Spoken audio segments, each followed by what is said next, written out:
Hello everyone and welcome to my new video. And what is this video about? Well, I wanted to show you some things that I've been doing with drum racks recently in relation to the way that you can route them around in and out of themselves and in and around a live set, kind of extending the functionality of what they can do in terms of where sounds can actually go and what you can do with them. And the reason why I'm doing that is because I have a gig coming up soon. And because I don't do that many gigs, every time I get a gig that comes about, I think to myself, oh, what am I going to do? I guess I could just play the set I played last time. And then I load up the set that I did last time and I can't remember how any of it works. And I think, oh no. So then I just go and make a new set every single time. So I don't think I've ever really done the same set twice. Anyway, this time I thought I would do it all in drum racks where each track would kind of just be a drum rack with all of these vibes going on in it, and then I would play clips, mute and unmute cells, put some effects on, and then when I'm done, move on to the next track, which will have another drum rack with another song in it, and go until the time is up. And anyway, that's not important. What's important is that whilst I was doing that, I was starting to think, hang on a minute, I would like to keep this set quite lightweight and not use too many effects. But the problem is that I've got a lot of these same ideas going on. I've got bass lines, I've got drum breaks, and I want them to be processed all the same way. But what I'm doing is I'm sort of duplicating all of these chains, and it feels like it's getting a little bit cluttered and a little bit too much resource heavy. And I started thinking, oh, I wish there was a way that I could just kind of process all of these elements and all of these different tracks through one track. And I found out a way to do it, and I'm very pleased to share it with you, my rave gremlins. So we're going to do that right now. But before we do that, I'm actually just going to make some ideas that are in line with the types of things that I've been doing so that I can demonstrate this idea. So I've got some samples here. I've been going for a kind of jazzy drum funk type thing. And I'm going to try and keep this live light and live intro friendly. So if you want to download this from Patreon and you only have live light or live intro, you should be able to do that. I'm trying, this is my New Year's resolution, make things light friendly.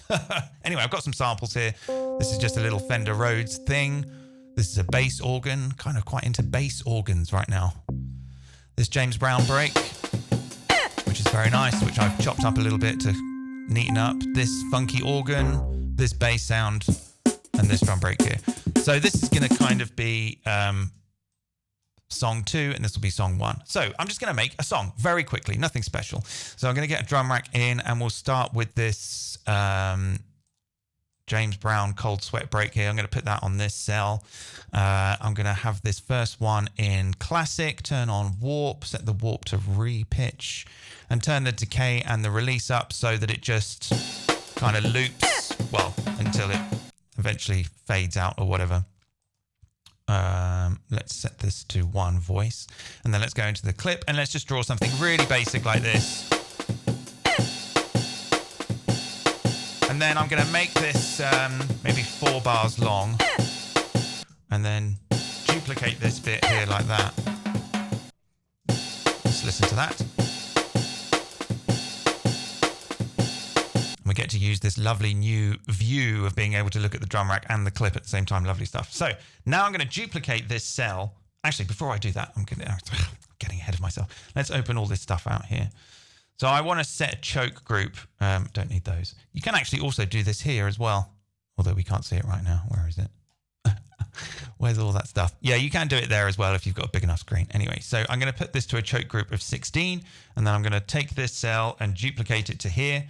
And this one, I'm going to use as like a sort of a fill, like a drum fill, random drum fill thing. So I'm going to set this to slice. I'm going to set this to beat 1/8. Set it to through. So that means that it'll just keep playing all the way through from where you start. And I'm just going to put a note in here, and maybe a note here and a note here. Maybe these could all sort of just go something like this. And then I'm going to give these a little bit of chance, maybe something like that, 58%. And then I'm going to get the random device, put the random device in, and just play random slices. But the problem is that when you slice in simpler in a drum rack, the start note is C0, C-1 or C1, but it's looking to receive C3. So we need to put this down to C1. I can go down on the arrow keys, and then that is guaranteed to play the first slice. Let's have a listen to that, see what that sounds like.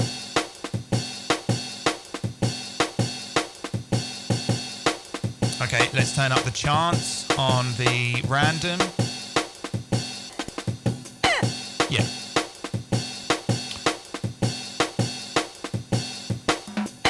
Yeah, that's perfectly fine. Right.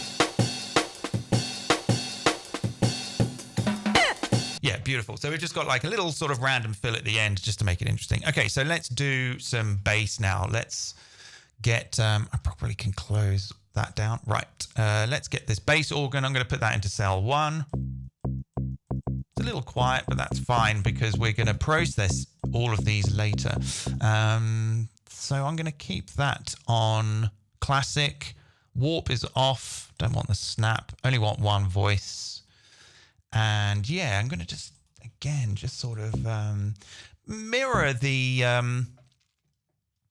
just kind of mirror the MIDI, really. Let's just copy all of this and just put this down here.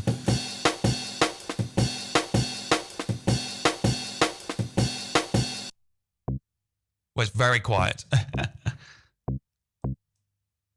So for now, I'm just going to make it a tiny little bit louder here. Actually, you can kind of do it here, can't you? Where's the gain? Ah, there we go. We can turn the gain up there like that. There we go.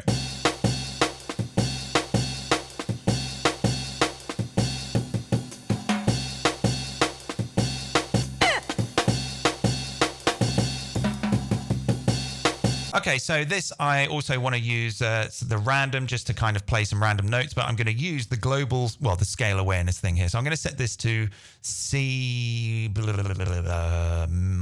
minor blues, and then snap on the scale awareness thing on the random. And then now we're going to kind of get, you know, it's just some random notes. I'm going to set this to bi-directional so it goes either side of the incoming note. And I might just sort of automate this chance a little bit, so that it absolutely does not happen on the first note, but then happens on the other notes, maybe. Let's see what that sounds like. It's really quiet. Ah. Oh, there we go. Much better. Yeah, okay. So it's not going to sound the most exciting thing in the world, but anyway, we'll get to that in a minute.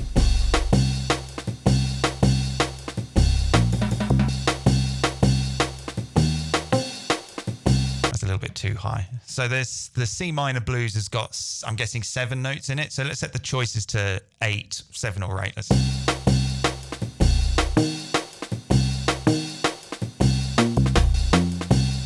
Okay, that's nice. Yeah. Yeah, sort of a jazzy drum funk thing. Right, let's do something with the Rhodes now. So I'm going to get this Rhodes sample and just drop that like up here or something. And I'm going to do the same thing. Again, I'm just going to sort of just duplicate these notes to the Rhodesy thing. But these ones I'm going to give very, very low chance. Something like, yeah, half the chance. Maybe some of these bass notes don't need to happen all the time. I just want it to have a very loose, jazzy kind of vibes.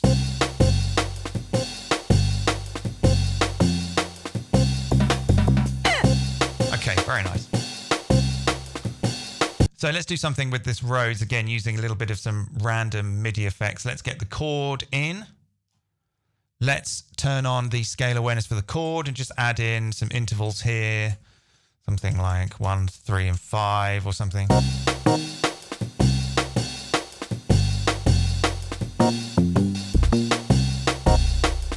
Okay, and then let's get in the expression control. Again, I'm fairly certain expression control comes with live intro. I've made this list here of all of the devices that are in intro, and I believe expression control is there, and so is note length. Actually, I should just keep that window open. That's a good idea. Let's get the note length in, and then I'm going to use the expression control to randomize the note length so that we can have some chords that are longer than others. So let's set the range here to something like 15% and 60%. Yeah. Yeah, jazzy as fuck.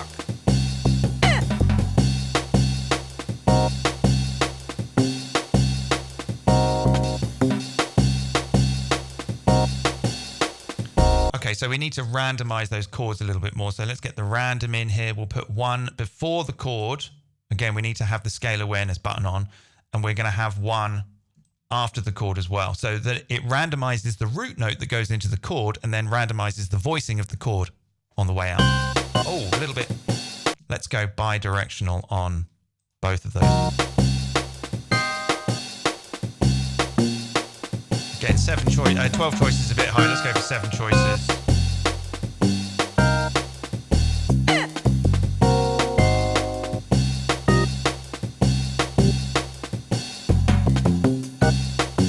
Okay, and then I want to do another thing. Going to have like a little solo piano thing. So I'm just going to duplicate that Rhodes to another cell, and yeah, delete all of this stuff and get the first. Actually, I could have just kept it. Anyway, let's start from scratch. Let's bring in a chord. Just set some random voices here. Doesn't matter the shift, whatever. That's fine. And then we get the arpeggiator. And again, I'm just going to duplicate these notes. And the arpeggiator is going to make like little random sort of phrases. I'm going to get the expression control in again and get the note length in again and randomize the note length again. So we'll have a minimum range of 15% and a maximum range of 50%.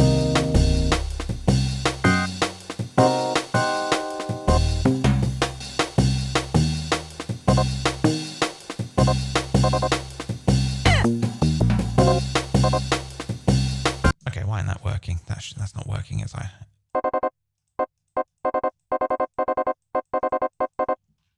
Oh, the chord needs to go before the arpeggiator. There we go.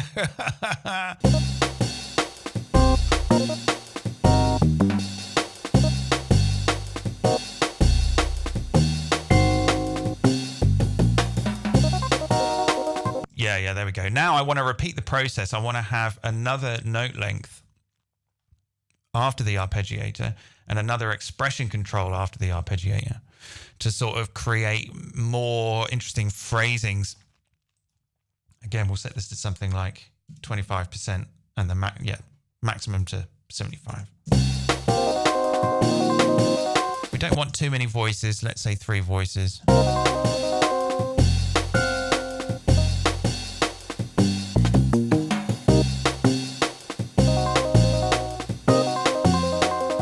And I want to randomize the arpeggiator style. So let's do that here. Let's go random map target to the arpeggiator style. And then let's maybe pan these left and right so that we can tell the difference between which is which, because they sound a little bit muddled.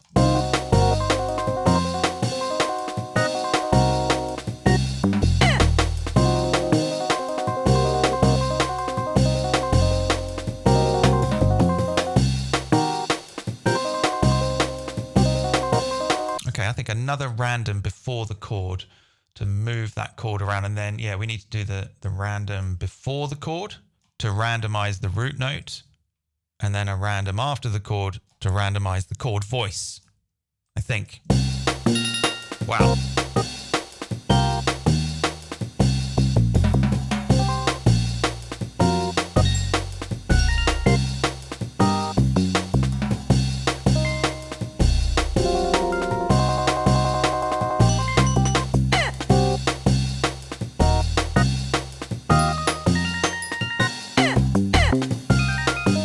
Okay, so basically this is where we're going to start to look at what we can do to route all of these things around, because I was kind of like, oh, I want to put like, tornado or beat repeat or my favorite effects on the drums. And then I kind of wanted to process the bass with some EQ and some compression and put reverb and stuff and amp modeling on these Rhodes things, but I didn't want to just keep duplicating the devices. And I started to think, I wish I could just route them all to the one track. So we're going to use these return tracks up here. Let's just delete everything that's on this return track. In fact, let's just delete the return tracks and let's make one new return track. And we're going to call this one drum bus.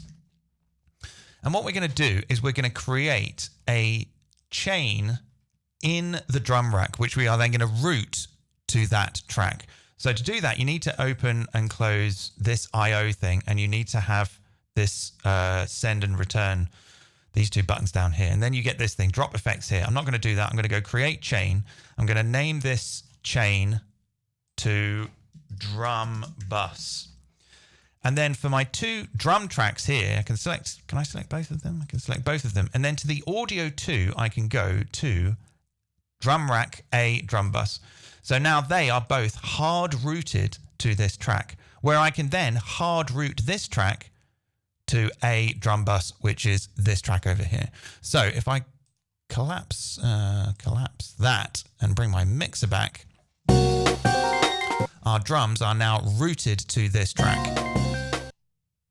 But when I solo them, they are not. Okay. So you can see they're not coming out.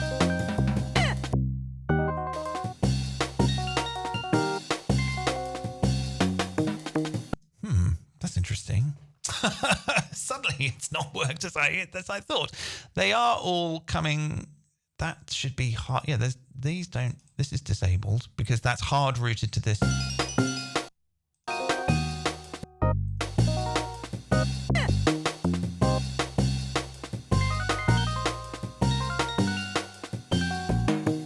There's no sort of option to go pre or post fade.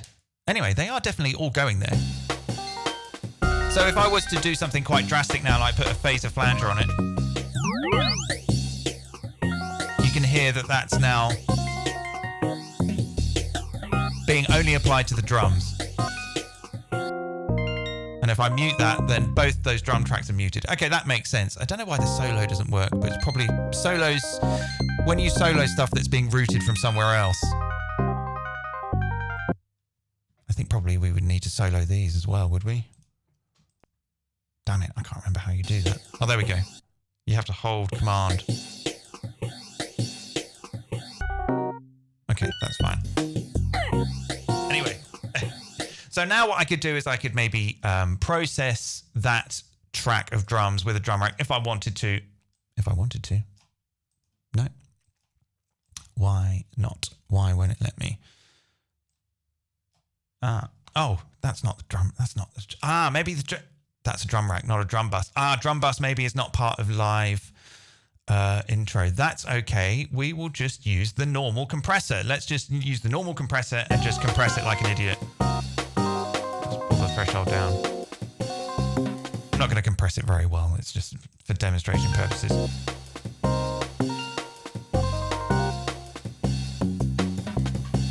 Okay, let's do the same thing again. Let's make another return track and let's call this one bass bus, and we'll do the same thing with the bass. So the bass is here, so we need to go to this drum rack and we need to make a chain here, and we're going to rename this one bass bus. You might want to name them slightly better. Anyway, let's go to the bass organ, let's go audio output to B bass bus, and then let's go to the B bass bus and route that to B bass bus. There we go, now our bass is there.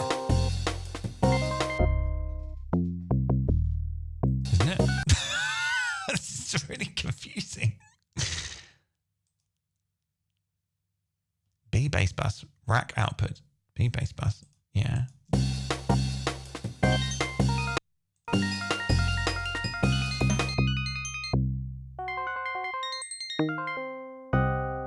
I got the right thing.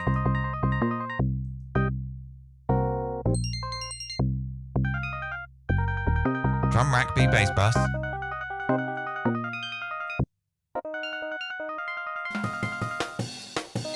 Oh, I'm soloing the wrong thing.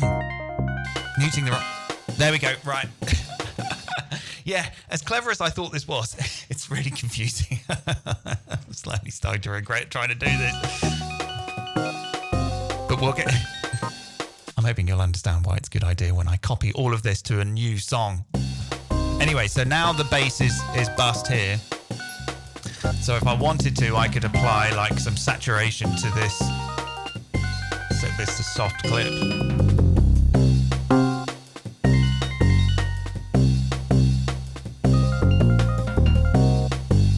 Okay, and then let's do one more for the roadsy stuff. So let's make a return track and we'll call this one keys bus. And then again, in the drum rack, we create a new chain here. Go name it to keys bus.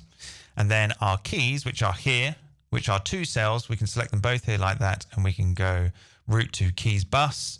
They are now both routed to keys bus. And then keys bus, we can route to keys bus C, which is this here. So now we can mute all the keys there like that. And then we can process these however we want. So some reverb would be nice, a little bit of reverb. Now this is a hard, like, direct routing. These aren't being sent to this track. They are like on an aux send. They are not being aux sent. They are being hard routed to this track. So if we want to kind of maybe have like a dry wet, we might want to make another send for our reverb. Let's do that. Let's make a new return track, and we'll just call this one reverb. And I'll get rid of that. Go to this reverb track, not till it has a capital R. Being very proper about this. Right, let's get the reverb. And then what we can do is we can enable all the sends on these return tracks, these send tracks rather. Actually, let's just enable send D. And now I can route this track to this reverb.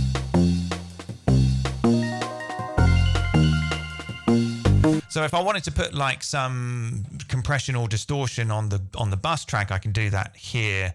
What kind of distortion do we have other than saturator? Let's just use saturator. It does sound quite nice. Beautiful. It's all getting a little bit loud. We'll worry about that later.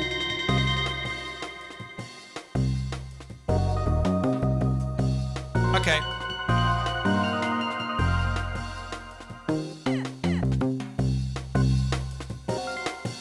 All right.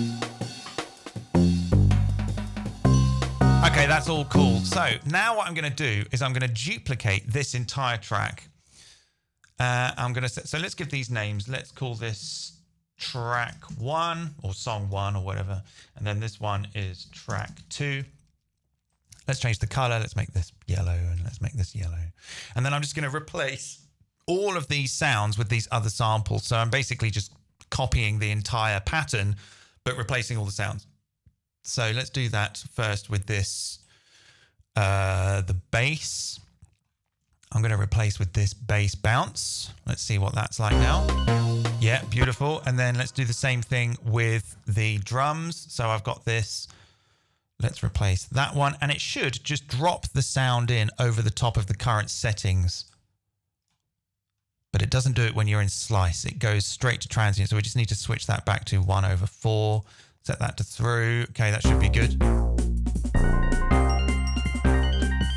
And then I'm going to replace these 2 Rhodes samples with this funky organ thing. And let's do that. And it updates all the names. That's nice. So now we've kind of got the same song, but it's just different sounds. Okay, those drums are a little quiet.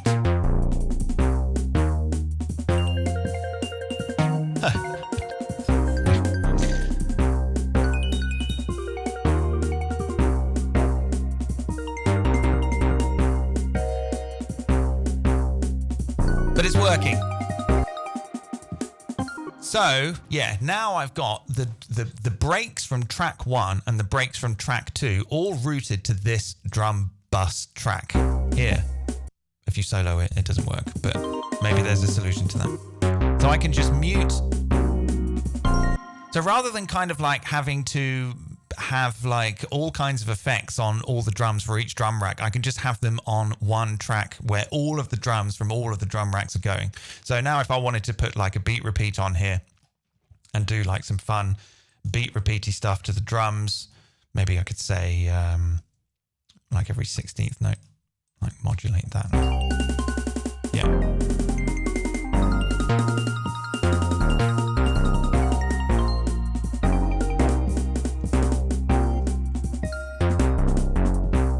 Now, if I stop this clip and play this clip, the drums from this track are going through this chain as well.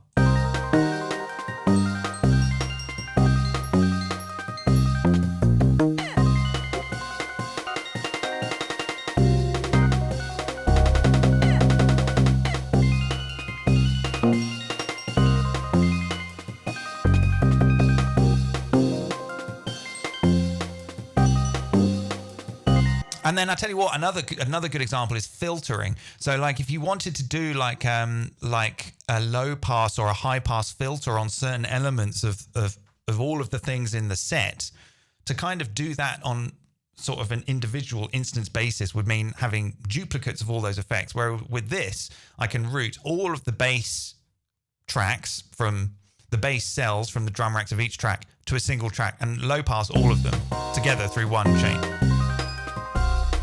So now I've really low passed that. If I stop this clip and play this clip, the bass from that track has been low passed as well.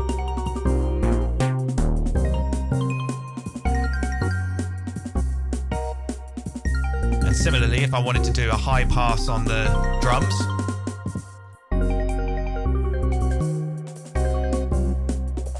or a very aggressive filtering like this, if I stop that clip, go to this track, now those drums are being processed the same way.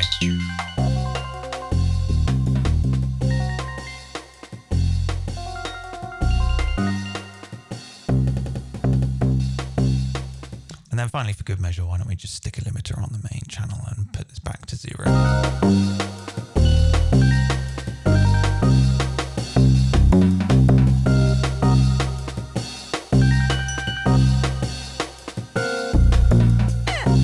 So again, to demonstrate this, let's move all of these down here, move this to here. Let's get rid of those stop buttons. How do you do that?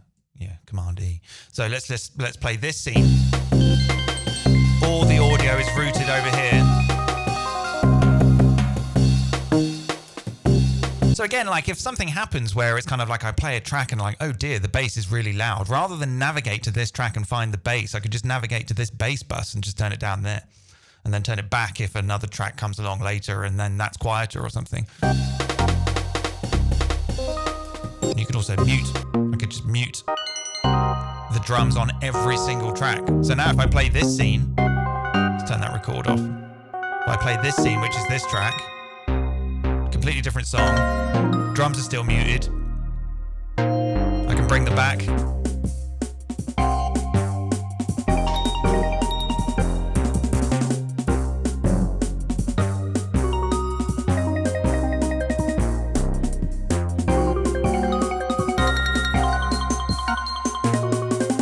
Version of the set I'm working on sounds a bit better than this. This sounds a bit Toy Towny because I'm using pitched samples, whereas in the version I'm doing, I'm using instruments and it sounds a little bit, when I'm amp modeling and stuff like that, it sounds a little bit more grungy. But anyway, the idea is there. So I hope you enjoyed that. This has really kind of got me thinking, and it's just sort of every once in a while I just find a thing in Ableton. I'm like, whoa, I didn't know it could do that. And then I'm kind of like, well, of course it can, because it kind of can do everything.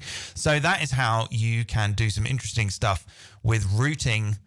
Well, what we're doing is we're busing drum rack cells across multiple drum racks. That's kind of it. So yeah, that's that. Hope you enjoyed that. And I'm going to go and put this on Patreon now. And I hope that if you are a Live Light or Live Intro user, you can download this. So yeah, in fact, I've been thinking about getting Live Intro, Live Light installed to start making videos just using Live Light. And I know that User Friendly has been doing the same thing. We've been talking about it. In fact, he's been guinea piggybacking it for me. And he's confirmed that it's possible. So yeah, we're going to start making videos in Live Light because that sounds fun. Okay, so there you go. That's that. Route drum racks around all over the place in Ableton. We could probably even route this. You know, we could have another track here, and then I could route that all back to track 4 if I wanted to and control it there. This really doesn't matter. It's all good. Let's play them both at the same time.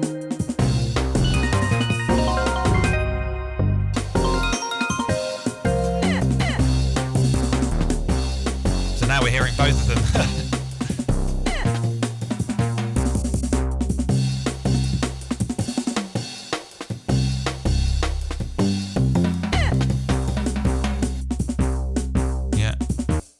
drums here.